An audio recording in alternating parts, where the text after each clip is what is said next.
galerinha, tudo bem com vocês? Bom, espero que sim. Sejam bem-vindos ao nosso canal Manidinho. Estou aqui para ajudar vocês em algumas questões, né, do Enem e tudo que tiver a ver com o Enem e dicas também, a gente está aqui para ajudar vocês no canal, beleza? A gente vai mostrar para vocês uma coisa bem interessante. Não deixem de acompanhar também, viu, gente? Sempre nas redes sociais, principalmente na do INEP, né, que traz aí várias coisas do Enem. Tem assuntos importantes, principalmente nessa pandemia, né? Então não deixem de ficar de olho aí nas redes sociais do INEP, né? Principalmente nessas fontes aí, né, em relação ao Enem, beleza? E eu quero trazer para vocês aqui no canal uma coisa muito importante, é que o INEP sempre publica via Twitter, então fiquem de olho aí, que chama Dicas do INEP, tem uma hashtag escrito Dicas INEP. Então tem umas coisas importantes que ele sempre posta. Aí a gente vai deixar aqui pra vocês nesse vídeo, né, essas dicas aí, que ele sempre posta e sempre que possível aí, as coisas sobre o Enem, né, que o INEP postar, a gente vai trazer pra vocês. Por que eu achei interessante? Porque tem muita coisa a ver aí, né, com educação, algumas matérias aí caíram no Enem. Então a gente achou interessante postar essas dicas aqui no canal também, porque o INEP sempre posta essas coisas, então, né, para ajudar vocês aí mesmo, beleza? Então tá. Ele postou, eu não sei as datas, mas eu vou ler para vocês as dicas aí que ele tá postando no site, né, nas redes sociais, principalmente via Twitter. A gente vai ler para vocês, olha só. Ele postou dicas de INEP, né, sobre intemperismo, né, e erosão, olha que interessante.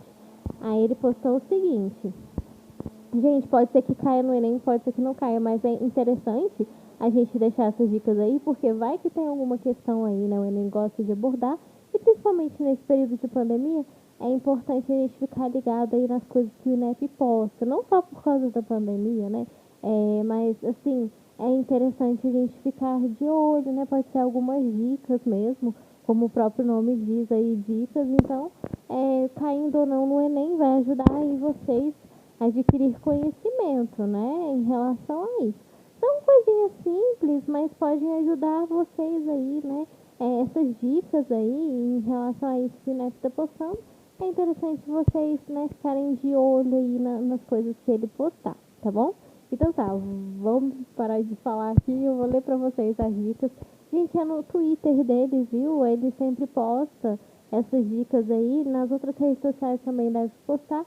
Então a gente vai ler para vocês, né, que eu achei interessante. Olha só, dicas de NEP. Vamos a uma dicas de geografia, né?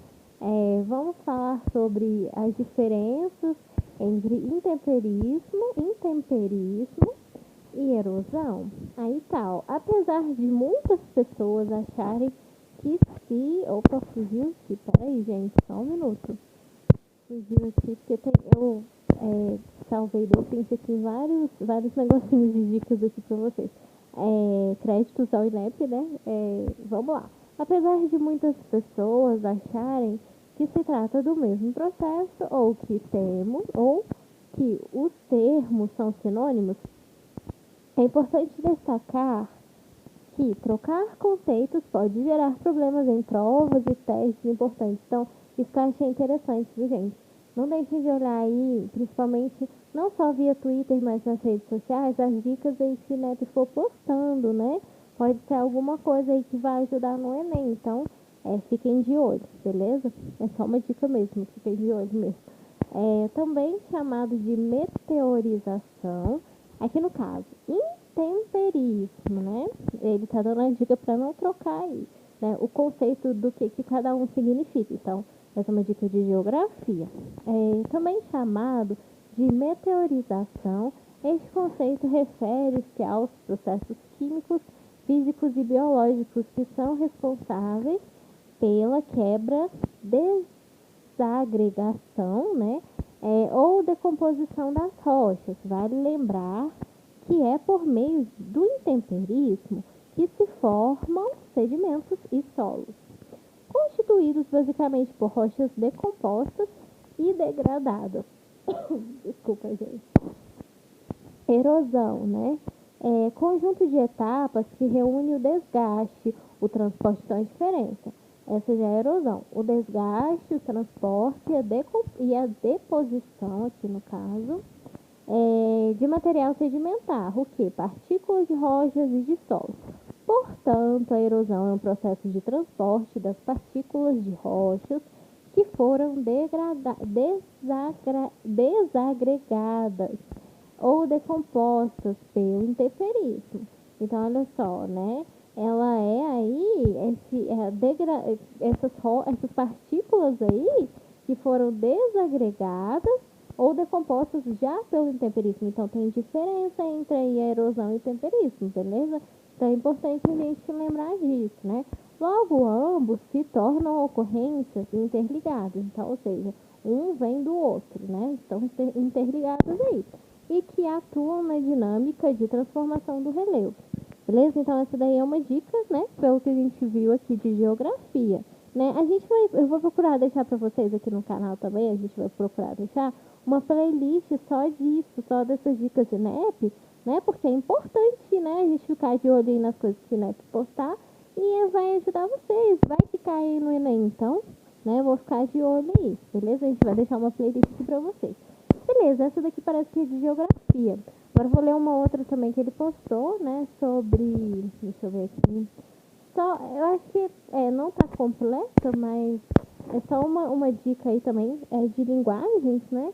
Em relação a linguagens também. Você sabe o que são parônimos, né? Aqui no caso. São palavras que apresentam significados diferentes, mas que têm a escrita e a pronúncia semelhantes. Fique ligado para não fazer confusão. Então, a gente vai deixar aqui para vocês também sobre linguagens, né? Essa daqui é uma dica, pelo que parece, de linguagem. Beleza, vamos lá. Tem uma de história aqui também, olha só. Que interessante.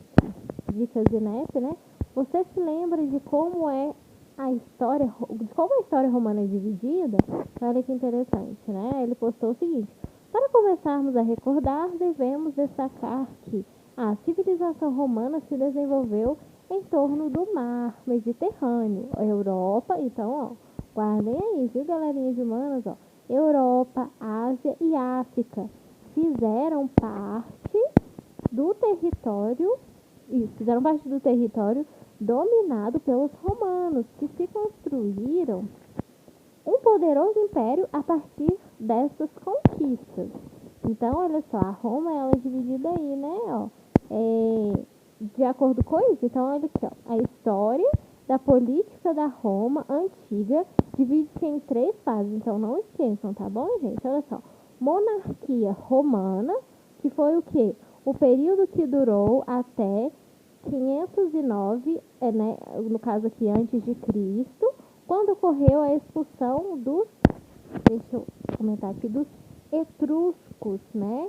Então, não se esqueçam, ó, dividido em 3 partes. Monarquia romana. Agora o quê? República romana, que é o quê? Até o ano 27 antes de Cristo. Então, não se esqueçam. Essa nomenclaturazinha que tem o A e o C significa antes de Cristo, né? No contexto histórico. Aqui, quando vai... Esse daqui eu vou explicar para vocês também, ó. Império Romano. Aqui, no caso, também é a terceira fase, que é dividida em Império Romano, que terminou em 476. Aqui é BC. Então, no caso, para quem não sabe essa nomenclatura, né? Acredito que todos já devem saber, mas quem não sabe, aqui é depois de Cristo. Então toda vez que vocês verem essa nomenclaturinha aí, então saibam diferenciar aí, que é importante, beleza?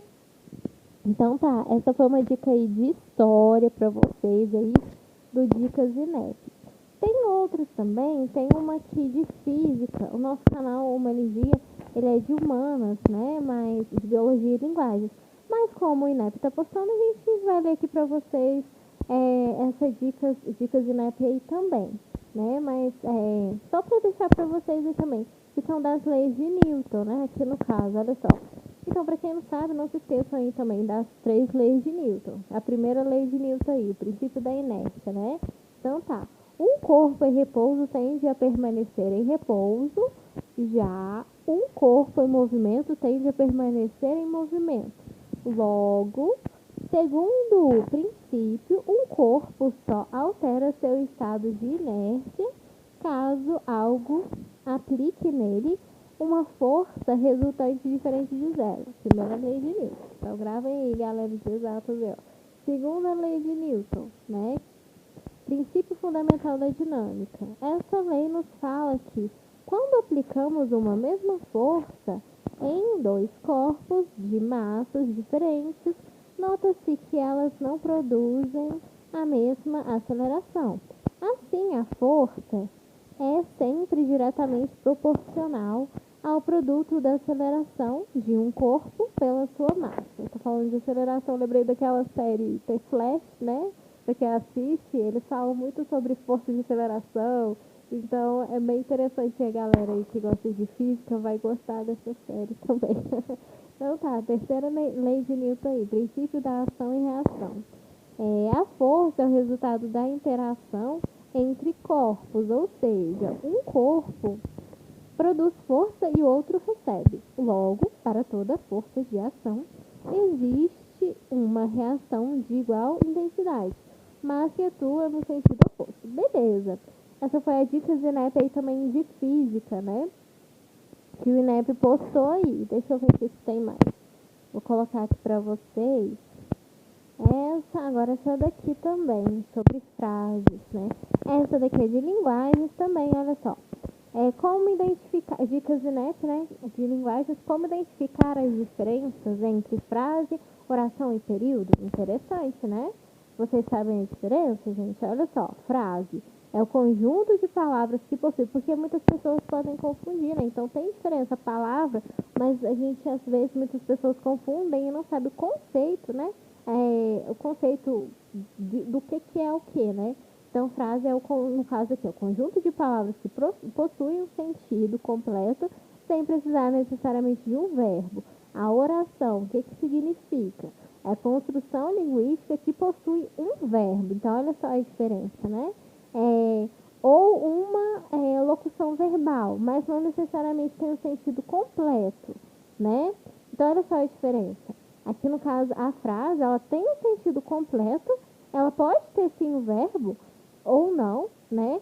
Mas ela não precisa necessariamente de ter o verbo para ser uma frase. A oração não, né? Aqui, no caso, a construção linguística que possui um verbo ou uma locução verbal, mas não precisa ter sentido completo. Então, tem diferença, né?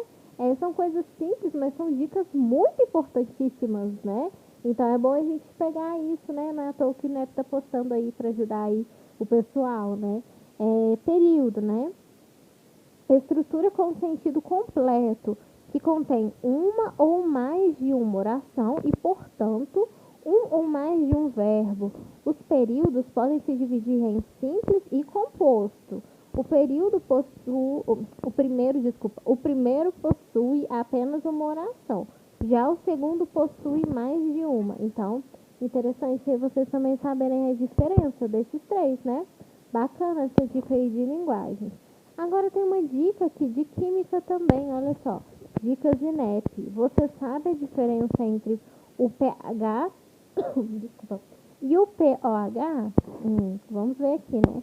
Primeiramente, aqui no caso essa é de química. Primeiramente, vale lembrar que para medir o grau de acidez e de basicidade, das soluções, foram criadas as escalas de pH e pOH.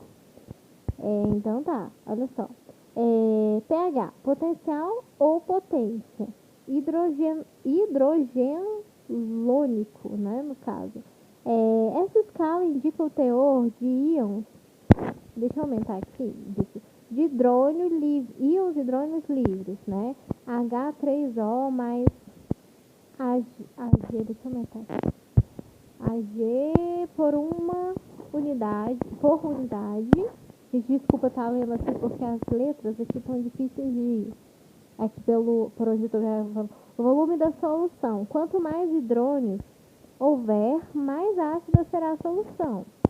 É importante destacar que quanto mais íons OH- houver, mais básica ou alcalina é a solução. pOH, potencial hidroxilônico, né? O pOH se refere ao nível de concentração dos íons H- na solução, H negativo na solução.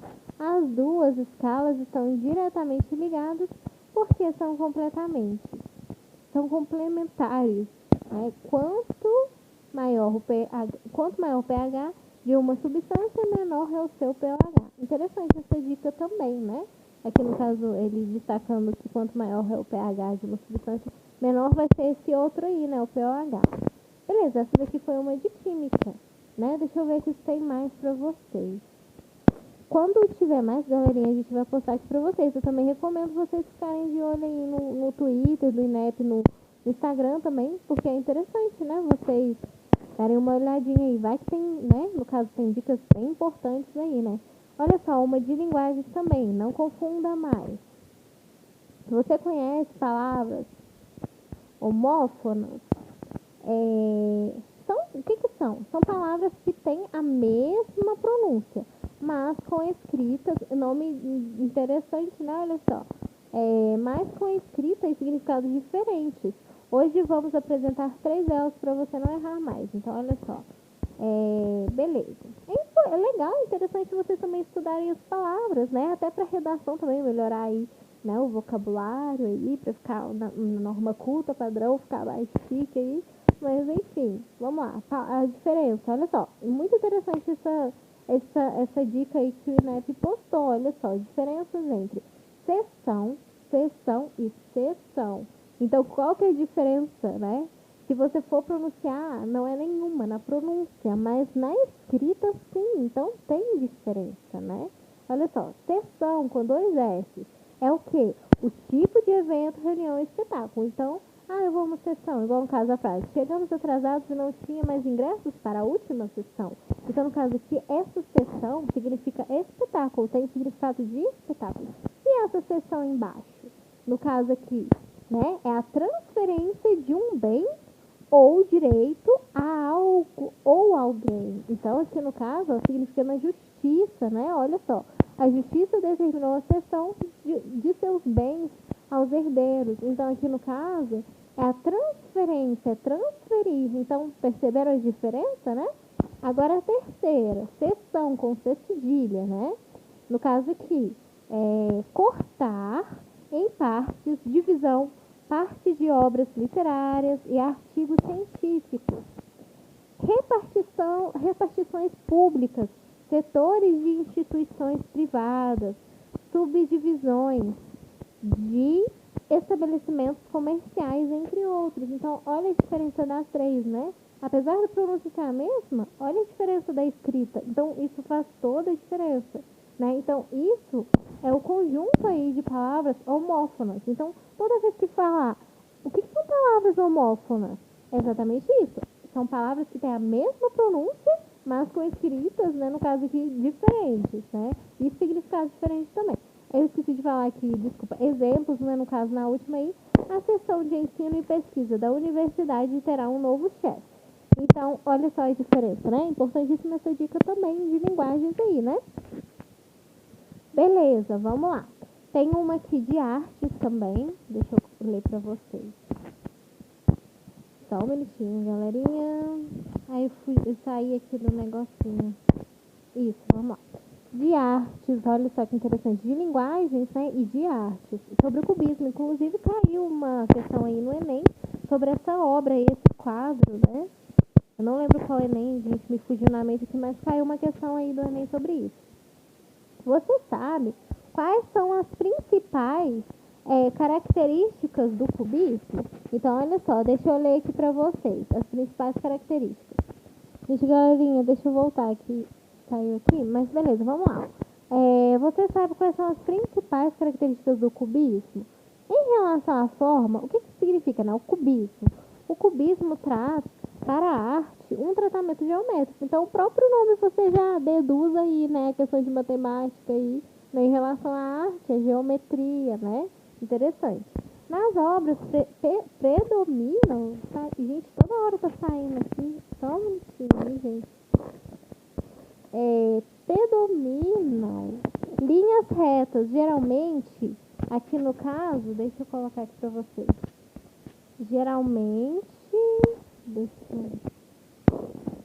Gente, saiu aqui de novo. Isso, linhas retas geralmente modeladas por cubos e cilindros. Já quando tratamos do conteúdo, o cubismo privilegia o exercício mental como uma maneira de expressão de ideias. Vale ressaltar que o estilo abandona as distinções entre formas, fundo e qualquer noção de profundidade. Então, olha que interessante, né? As obras aí. Então, está escrito aqui, ó, frases do cubismo. Qual que era fases do cubismo. Quais que eram as fases? Olha que importante, eram 3 fases. Então, tá, a primeira era o quê? A fase cezanista, né? Ou cezaniana, né? No caso aqui, em 1907 a 1909. Então, tem as datas. Qual que era a segunda fase? A fase analítica ou hermética, que era, no caso, em 1909 a 1912. E a última fase aí do cubismo, a terceira fase aqui no caso, é a fase do cubismo sintético, que foi em 1911, tá bom? Então, não se esqueçam disso, essa dica aí é de linguagens e de artes também, dentro das linguagens, né? Tem uma de história também, deixa eu ler aqui para vocês sobre Revolução Industrial, né? Vamos lá. Essa dica de INEP aqui da Revolução Industrial, olha só. Esse período está ligado ao grande desenvolvimento tecnológico, então cai muita questão de Revolução Industrial no Enem, viu, gente? Principalmente, né, no caso em humanas, cai bastante. Esse período está ligado ao grande desenvolvimento tecnológico que teve início na Inglaterra a partir da segunda metade do século XVIII e se espalhou pelo mundo. A Revolução Industrial foi responsável pelo surgimento da indústria, então é importante vocês saberem, pelo nome, né? Já terem uma noçãozinha aí do que significou. É a consolidação do processo de formação do capitalismo, então por isso que foi um marco bem importante aí também, né? A fotinha, olha só. Com o nascimento da indústria, a economia mundial passou por diversas transformações, alterando também o padrão de vida da humanidade, uma vez que a produção de mercadorias foi acelerada e a exploração de recursos naturais aumentou. Então, é uma dica super importante aí para vocês de Revolução Industrial, né? No caso aqui em História, Humanas, né? Outra dica aí do INEP, olha só, semântica, uma dica de linguagem também que ele postou. Às vezes utilizamos algumas palavras com sentido diferente do seu sentido original. Não, fique atento para não trocar mais. Então, olha só. A diferença, olha só. Latente, oculto. Não utilizar com sentido de patente. Exemplo. A poluição é tão latente que seus estragos ecológicos são visíveis. No caso aqui, está errado. Qual que é a correta? A poluição é tão patente que seus estragos ecológicos são visíveis, né? Então, no caso aqui, né, esse é um exemplo aí. Através de que passa de modo transversal, que atravessa. Então, está dizendo aqui, ó, não utilizar com sentido por meio de, né? Então, através de, para não utilizar aí. Errado. Aprendi as disciplinas através de das minhas leituras. O correto, aprendi as disciplinas por meio das minhas leituras. Literalmente, de modo literal, expressamente, não utilizar com sentido de metáfora, né? No caso aqui, eu literalmente lavei minha alma ao me deparar com aquela solução. No caso aqui, a correta é lavei minha alma ao me deparar com aquela solução, né? Então, é importante aqui, ó, essa semântica, utilizar, né? Às vezes utilizamos algumas palavras com sentido diferente do significado original. Então, não é para trocar aí, para ficar atento aí em relação a isso, para não confundir, tá bom? Essa foi uma dica de linguagens para vocês também. A última dica aqui que o INEP postou hoje, né, foi em relação à histologia, porque muitas pessoas não sabem, né, o que é histologia, qual o significado da histologia, né? Essa é uma dica de biologia também, mas também é importante saber o significado, né, o que significa a palavra histologia. Histologia, no caso aqui, é uma área que estuda os tecidos biológicos, então é importante vocês saberem. Na biologia são examinados os tecidos animais e vegetais, com base na sua estrutura, origem e diferenciação. Na área da saúde, a histologia humana, que no caso já está citando aí a histologia humana, Mas existe aqui no caso, na questão da biologia também, a histologia tem várias histologias, na saúde é humana, né? Mas aqui tem animais e vegetais também, então, né, abrange várias áreas aí. Aqui no caso da saúde, a histologia humana permite realizar diagnósticos de diversas doenças a partir da análise comparativa entre tecidos saudáveis e doentes. Então, olha só, né, que interessante. A histologia abrange várias áreas aí, né? Uma área aí da biologia, mas também pode ser vegetal, animais, né? E da saúde também humana. Beleza? Gente, se tiver mais dicas de INEP aí, a gente vai colocar aqui no canal para vocês para ajudar aí, tá bom? A gente vai deixar uma playlist aí de dicas do INEP, né? É importante vocês, aconselharia vocês também acompanharem, ficarem de olho aí nas coisas que o INEP posta, né? Para ajudar vocês aí também nos estudos, né? Interessante aí, principalmente pro Enem, né? Inclusive, não deixem de assistir o vídeo aí do que a gente deixou aí para vocês, né? Em relação ao uso de máscaras no Enem, né? É importante vocês baixarem o edital também, porque já tem um edital, né? Dá uma olhadinha no edital lá, né? Das coisas aí, das regrinhas né? Das instruções, né? Sobre o uso de máscara, sobre o que vai precisar aí para levar, né, no dia da prova. Então, é importante vocês, né, para adquirir conhecimento, ficarem por dentro, né, das coisas que o INEP posta, das notícias aí, das redes sociais, não só do Twitter, mas, né, via Instagram também. As redes sociais, enfim, né, eu falo do Twitter, mas porque o Twitter a gente acessa mais, mas qualquer rede social aí do INEP, né, fiquem de olho nas coisas que ele postar, porque é interessante, é importante para vocês. Beleza? Então não deixem aí de acompanhar aí essas dicas, que é muito importante. E a gente vai deixar aqui no canal para vocês também essa playlist aí de dicas do INEP, porque eu achei interessantíssimo trazer para vocês aí essas coisas que o INEP tá postando e essas dicas também, né, para vocês aí, beleza? Não se esqueçam mais uma vez, né, de se inscrever no canal, que vai estar ajudando bastante aí, né, divulgar conhecimento para vocês. E não deixe de acompanhar aí também as questões aí que a gente está colocando para vocês, dos Enem, das resoluções aí, para ajudar vocês também, né? Tá bem bacana, bem interessante. Tem resoluções das questões, né? Tem dicas de redação, também tem redações nota 1000, de candidatos que tiraram nota 1000 aí. Então não deixe de acompanhar, tá bem interessante aí para ajudar vocês, tá bom? Vejo vocês nas próximas dicas INEP aí. Então tá, espero ter ajudado vocês. Até a próxima, beleza? Não deixem de acompanhar aí. Bons estudos!